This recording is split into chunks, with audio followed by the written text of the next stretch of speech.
کہنا اپنا اخلاقی فرض سمجھتا ہوں کہ میری ملاقات بہت پہلے سے تھی پاپولر فرنٹ والوں سے، ایس ڈی پی آئی والوں سے، اور میں ان کے اندر کچھ بہادری، کچھ خلوص، کچھ سمجھداری،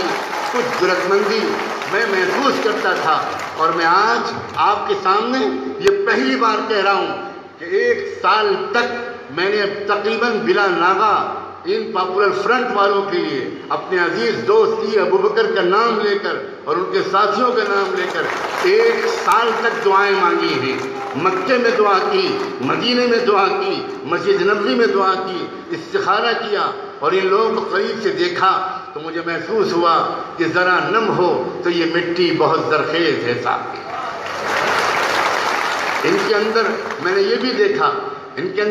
بھی دیکھا کہ یہ نمازوں کا بھی اہتمام کرتے ہیں، اور ان میں سے کچھ نوجوان تہجد بھی پڑھتے ہیں، ان میں سے کچھ لوگ روزہ بھی رکھتے ہیں۔ آپ کو میں بتاتا ہوں، آج کے پروگرام کے وقت آج مجھے رات میں راستے میں ٹرین میں بتایا کہ آج انہوں نے اپنے تمام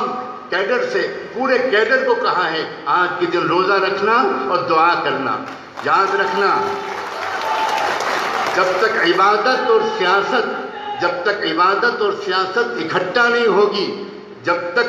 اللہ پر یقین، اللہ سے تعلق، نمازوں کا اہتمام، اچھے رکوع سجدے، تقوی کا اہتمام، گناہوں سے بچنا، اور جب تک اس کے ساتھ حق گوئی اور بے باکی، انصاف کی لڑائی لڑنا، ہتھکڑیاں پہننے کے لیے تیار رہنا، پولیس کے ڈنڈے کھانے کے لیے تیار رہنا، اللہ کے سوا کسی سے نہ ڈرنا، جب تک یہ دونوں چیزیں جمع نہیں ہوں گی اللہ کی مدد نہیں آ سکتی۔